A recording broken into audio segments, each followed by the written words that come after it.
जय श्री राधे कृष्णा। आपके अपने YouTube चैनल पर आपका स्वागत है। आज सोमवार है जो कि विशेष रूप से भगवान शिव को समर्पित है। आज के दिन हम 16 सोमवार व्रत कथा का श्रवण करेंगे। 16 सोमवार के व्रत में इस कथा को पढ़ने से भगवान शिव पूरी करेंगे आपकी हर मनोकामना। 16 सोमवार का धार्मिक महत्व बहुत खास माना गया है और यह शिव तत्व की प्राप्ति के लिए उत्तम है और प्रभावशाली है। इस अवसर पर यदि आप सच्ची श्रद्धा से भगवान शिव की पूजा करें और व्रत रखें तो शिव जी आपकी हर मनोकामना पूरी करके आपके जीवन से हर प्रकार के तनाव और कष्ट को दूर करते हैं। व्रत रखने के साथ ही 16 सोमवार की कथा का पाठ भी करना जरूरी होता है। इस कथा को पढ़ने के बाद ही आपको व्रत का संपूर्ण फल मिलता है। आइए जानते हैं 16 सोमवार की व्रत कथा। 16 सोमवार के व्रत में कथा का पाठ करने का महत्व शिव पुराण में बहुत खास माना गया है। मान्यता है कि जो लोग 16 सोमवार का व्रत करते हैं उसकी विधि विधान से पूजा करने के बाद व्रत कथा का पाठ जरूर करना चाहिए। भगवान शिव का सबसे पहले दूध, दही, घी, शहद और गंगा जल से अभिषेक किया जाता है और फिर विधि विधान से पूजा करने के बाद 16 सोमवार के व्रत की कथा का पाठ करने से आपका व्रत संपूर्ण माना जाता है और पूजा का शुभ फल प्राप्त होता है। तो आइए सुनते हैं 16 सोमवार व्रत कथा। मृत्यु लोक में भ्रमण करने की इच्छा करके एक समय श्री भूतनाथ भगवान भोलेनाथ माता पार्वती के साथ मृत्यु लोक में पधारे। भ्रमण करते करते दोनों विदर्भ देशांतर्गत अमरावती नाम की अति रमणीक नगरी में पहुँचे। अमरावती नगर स्वर्ग के सदृश सभी प्रकार के सुखों से परिपूर्ण थी। उसमें वहाँ के महाराज द्वारा बनवाया हुआ अति रमणीक शिव जी का मंदिर भी था। भगवान शंकर भगवती पार्वती के साथ इस मंदिर में निवास करने लगे। एक समय माता पार्वती जी भगवान भोलेनाथ को प्रसन्न देखकर बोली, हे महाराज, आज तो हम दोनों चौसर खेलेंगे। शिव जी ने प्राण प्रिया की बात को मान लिया और चौसर खेलने लगे। उसी समय मंदिर का पुजारी ब्राह्मण मंदिर में पूजा करने आया। माता पार्वती ने पुजारी से प्रश्न किया, पुजारी जी बताओ कि इस बाजी में हम दोनों में से किसकी जीत होगी। ब्राह्मण बिना विचारे जल्दी से बोल उठा कि महादेव जी की जीत होगी। थोड़ी देर में बाजी समाप्त हो गई और पार्वती जी की जीत हुई। पार्वती जी को बहुत गुस्सा आया और ब्राह्मण को झूठ बोलने के अपराध के कारण श्राप देने चली। भोलेनाथ ने पार्वती जी को बहुत समझाया लेकिन उन्होंने ब्राह्मण को कोढ़ी होने का श्राप दे दिया। कुछ समय बाद पार्वती जी के श्रापवश पुजारी के शरीर में कोढ़ पैदा हो गया। वह बहुत अधिक दुखी रहने लगा। पुजारी को कष्ट भोगते हुए जब बहुत दिन गुजर गए तब एक दिन देवलोक की अप्सराएं शिव जी की पूजा करने के लिए उस मंदिर में पधारी। पुजारी के कोढ़ के कष्ट को देखकर उन्हें बड़ी दया आई। उन्होंने उससे रोग होने का कारण पूछा। पुजारी ने निसंकोच सारी बातें बता दी। वे अप्सराएं बोली, हे पुजारी, अब तुम अधिक दुखी मत होना। 16 सोमवार का व्रत भक्ति भाव से करो। पुजारी ने अप्सराओं से व्रत की विधि पूछी। अप्सराओं ने बताया कि सोमवार को भक्ति भाव से व्रत करो, साफ वस्त्र पहनो, संध्या व उपासना के बाद आधा सेर गेहूं का आटा लो और उसके 3 भाग कर लो। घी, गुड़, दीप, नैवेद्य, पुंगी फल, बेलपत्र, जनेऊ, जोड़ा, चंदन, अक्षत, पुष्प आदि से प्रदोष काल में भगवान शिव की पूजा करो। उसके बाद 3 भागों में से 1 भाग शिव जी को अर्पित करो। बाकी 2 शिव जी का प्रसाद समझकर उपस्थित लोगों में बांट दो और आप भी प्रसाद समझकर खाओ। इस विधि से 16 सोमवार व्रत रखो। 17वें सोमवार को 5 सेर पवित्र गेहूं के आटे से बाटी बनाओ। उसमें घी और गुड़ मिलाकर चूरमा बनाओ। भगवान भोलेनाथ को भोग लगाकर उपस्थित भक्तों में बांट दो। इसके बाद कुटुंब सहित प्रसाद लो तो शिव जी की कृपा से उसकी सभी मनोकामनाएं पूरी हो जाती है। ऐसा कहकर अप्सराएं स्वर्ग को चली गई। ब्राह्मण ने यथाविधि 16 सोमवार व्रत किया तथा भगवान शिव जी की कृपा से रोग से मुक्ति पाकर आनंद से रहने लगा। कुछ दिन बाद शिव जी और पार्वती जी उस मंदिर में पुनः पधारे। ब्राह्मण को निरोग देखकर पार्वती जी ने ब्राह्मण से रोग से मुक्त होने का उपाय पूछा। ब्राह्मण ने 16 सोमवार व्रत कथा सुनाई। पार्वती जी बहुत प्रसन्न हुई। ब्राह्मण से व्रत विधि पूछकर स्वयं भी व्रत करने के लिए तैयार हो गई। व्रत करने के बाद उनकी मनोकामना पूरी हुई और उनके रूठे बेटे स्वामी कार्तिकेय स्वयं माता के आज्ञाकारी हुए। कार्तिकेय जी को अपना यह विचार परिवर्तन का रहस्य जानने की इच्छा हुई। वे माता से बोले, हे माता, आपने ऐसा कौन सा उपाय किया जिससे मेरा मन आपकी ओर आकर्षित हो गया। पार्वती जी ने वही 16 सोमवार व्रत कथा उनको सुना दी। कार्तिकेय जी ने कहा, इस व्रत को मैं भी करूंगा क्योंकि मेरा प्रिय मित्र ब्राह्मण बहुत दुखी दिल से परदेश गया है। मेरी उससे मिलने की बहुत इच्छा है। कार्तिकेय जी ने भी इस व्रत को किया और उनका प्यारा मित्र मिल गया।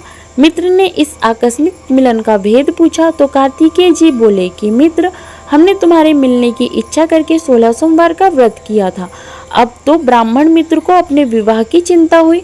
उसने कार्तिकेय जी से व्रत की विधि पूछी और यथाविधि व्रत किया। व्रत के प्रभाव से जब वह किसी कार्य से विदेश गया तो वहां के राजा की लड़की का स्वयंवर था। राजा ने प्रण किया था कि जिस राजकुमार के गले में सब प्रकार से श्रृंगारित हथिनी माला डालेगी, मैं उसी के साथ अपनी प्यारी बेटी का विवाह कर दूंगा। शिव जी की कृपा से वह ब्राह्मण भी उस स्वयंवर को देखने की इच्छा से राज्यसभा में एक ओर जाकर बैठ गया। नियत समय पर हथिनी आई और उसने जयमाला उस ब्राह्मण के गले में डाल दी। राजा ने अपनी प्रतिज्ञा के अनुसार बड़ी धूमधाम से अपनी कन्या का विवाह उस ब्राह्मण के साथ कर दिया और ब्राह्मण को बहुत सा धन सम्मान देकर संतुष्ट किया। ब्राह्मण सुंदर राजकन्या पाकर सुख से जीवन व्यतीत करने लगा। एक दिन राजकन्या ने अपने पति से प्रश्न किया कि हे प्राणनाथ, आपने ऐसा कौन सा भारी पुण्य किया था जिसके प्रभाव से हथिनी ने सब राजकुमारों को छोड़कर आपको वरण किया। ब्राह्मण बोला, हे प्राण प्रिय, मैंने अपने मित्र कार्तिकेय जी के कथन अनुसार 16 सोमवार का व्रत किया था। उसके प्रभाव से मुझे तुम जैसी रूपवान पत्नी की प्राप्ति हुई। इस व्रत की महिमा सुनकर राजकन्या को बड़ी हैरत हुई। वह भी पुत्र की कामना करके इस व्रत को करने लगी। शिव जी की दया से उसके गर्भ में एक अति सुंदर, सुशील, धर्मात्मा और विद्वान पुत्र उत्पन्न हुआ। माता और पिता ने उस देव पुत्र को पाकर अधिक प्रसन्न हुए और उसका लालन पालन अच्छी प्रकार से करने लगे। जब पुत्र समझदार हुआ तो एक दिन उसने अपनी माता से प्रश्न किया कि हे माँ, तुमने कौन सा व्रत और तप किया है जो मेरे जैसा पुत्र तुम्हारे गर्भ से उत्पन्न हुआ। उसकी माता ने 16 सोमवार व्रत की कथा पुत्र को बताई।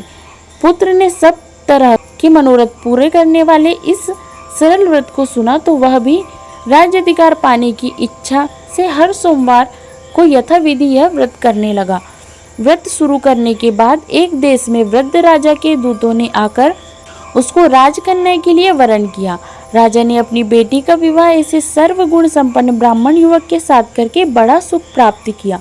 वृद्ध राजा के दिवंगत हो जाने के बाद इसी ब्राह्मण को सिंहासन पर बैठाया गया।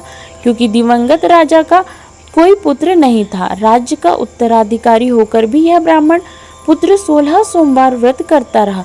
जब 17वां सोमवार आया तो विप्र पुत्र ने अपनी प्रियतमा से पूजन सामग्री लेकर शिव पूजा के लिए शिवालय में चलने को कहा, परंतु उसकी पत्नी ने उसकी आज्ञा की परवाह नहीं की।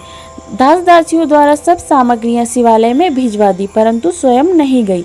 जब राजा ने शिव जी का पूजन समाप्त किया तब आकाशवाणी हुई, हे राजा, अपनी इस रानी को राजमहल से निकाल दे, नहीं तो ये तेरा सर्वनाश कर देगी। यह आकाशवाणी सुनने के बाद राजा के आश्चर्य का ठिकाना नहीं रहा। उसने मंत्रणा गृह में आकर अपने सभासदों को बुलवाकर कहा, मंत्रियों, मुझे आज शिव जी की आकाशवाणी हुई है कि राजा, तू अपनी इस रानी को राज्य से निकाल दे, नहीं तो यह तेरा सर्वनाश कर देगी। राज्य के मंत्री और सभासद आदि सब विस्मय और दुख में डूब गए, क्योंकि जिस कन्या के कारण उसे राज्य मिला था राजा उसी को निकालने की बात कह रहा था। यह कैसे हो सकता था? पर राजा ने मंत्रियों की परवाह नहीं की। उसने अपनी पत्नी को राजमहल से निकाल दिया। रानी दुखी हृदय से भाग्य को कोसती हुई राज्य से बाहर चली गई। बिना पद त्राण, फटे हुए वस्त्र पहने, भूख से दुखी हृदय से भाग्य को कोसती हुई चली जा रही थी कि उसे अचानक एक करुण बुढ़िया से भेंट हुई जो सूत काटकर बेचने जाती थी। रानी की करुण दशा देखकर वह बोली, चल तू मेरा सूत बिकवा दे, मैं बूढ़ी हूँ, भाव करना नहीं जानती। यह बात सुन रानी ने बुढ़िया के सिर पर सूत की गठरी उतारकर अपने सिर पर रख ली। थोड़ी देर बाद आंधी आ गई और बुढ़िया का सूत पोटली सहित उड़ गया। बेचारी बुढ़िया पछताती रह गई। उसने रानी को अपने से दूर रहने को कहा। इसके बाद रानी एक तेली के घर गई तो शिव जी के प्रकोप के कारण तेली के सभी मटके उसी क्षण चटक गए। तेली ने भी रानी को अपने घर से निकाल दिया। बहुत से दुख उठाती रानी एक नदी के किनारे गई तो नदी का सारा जल सूख गया। उसके पश्चात रानी एक जंगल में गई। वहां सरोवर में पानी पीने गई तो उसके हाथ का स्पर्श होते ही सरोवर का नील कमल के समान जल असंख्य कीड़ामय होकर गंदा हो गया। रानी ने भाग्य पर दोषारोपण करते हुए उसी जल को पीकर पेड़ की शीतल छाया में विश्राम करना चाहा, परंतु वह जिस पेड़ के नीचे विश्राम करती उस पेड़ के पत्ते तुरंत टूटकर गिर जाते। वन सरोवर जलाशय की ऐसी दशा देख गौ चराते ग्वालों ने अपने गोसाई जी से, जो उस जंगल में स्थित मंदिर में पुजारी थे, उनको यह बात बताई। गोसाई जी के आदेश अनुसार ग्वाले रानी को पकड़कर गोसाई जी के पास लाए।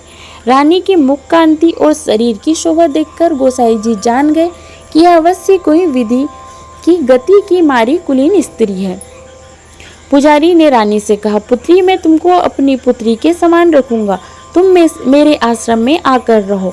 मैं तुम्हें किसी प्रकार का दुख नहीं होने दूंगा। गोसाई जी के वचन सुनकर रानी को धीरज हुआ। वह आश्रम में रहने लगी। रानी जो भोजन बनाती उसमें कीड़े पड़ जाते, जल भरकर लाती उसमें भी कीड़े पड़ जाते।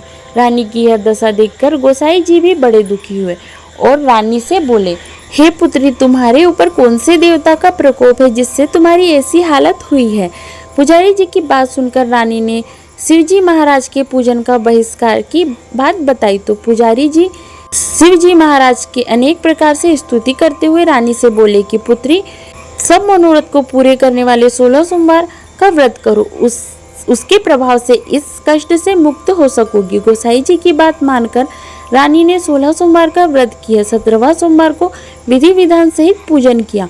उस पूजा के प्रभाव से राजा के हृदय में विचार आया कि रानी को गए बहुत समय व्यतीत हो गया है, न जाने कहाँ कहाँ भटकती होगी, उसे ढूंढना चाहिए। यह सोचकर रानी को तलाश करने के लिए राजा ने चारों दिशाओं में दूत भेजे। वे दूत रानी को तलाश करते हुए गोसाई जी के आश्रम में पहुंचे। वहां रानी को पाकर उनसे रानी को अपने साथ ले जाने का आग्रह करने लगे, परंतु गोसाई जी ने मना कर दिया। दूत चुपचाप वापस लौट आए और राजा को रानी का पता बतलाया। रानी का पता पाकर राजा गोसाई जी के आश्रम में गए और उनसे कहा, महाराज, जो देवी आपके आश्रम में रहती है वह मेरी पत्नी है। शिवजी के प्रकोप के कारण मैंने उसको त्याग दिया था। अब मैं भोलेनाथ की कृपा से उसे लेने आया हूँ। कृपया मुझे अपनी पत्नी को साथ ले जाने की आज्ञा दे। यह सुनकर गोसाई जी बड़े प्रसन्न हुए। उन्होंने रानी को राजा के साथ जाने की अनुमति दे दी। राजा बड़ी प्रसन्नता से रानी को महल में लेकर आया। सारे राज्य में उत्सव मनाया गया। चारों तरफ प्रसन्नता की लहर दौड़ गई। सारी प्रजा ने अपनी रानी की आने की खुशियां मनाई। राजा और रानी फिर से नियम पूर्वक 16 सोमवार का व्रत का पालन करते हुए बहुत समय तक आनंद पूर्वक भूलोक पर निवास करते रहे। अंत समय में दोनों को मोक्ष की प्राप्ति हुई। इस प्रकार जो मनुष्य 16 सोमवार के व्रत को श्रद्धा पूर्वक करता है उसकी सभी मनोकामनाएं भगवान शिव जी की कृपा से पूर्ण होती है और उसे मोक्ष की प्राप्ति होती है। ओम नमः शिवाय। हर हर महादेव। आशा करती हूँ आपको वीडियो पसंद आया होगा। वीडियो पसंद आया हो तो लाइक कीजिएगा, शेयर कीजिएगा और चैनल पर पहली बार आए हैं तो चैनल को सब्सक्राइब कीजिएगा।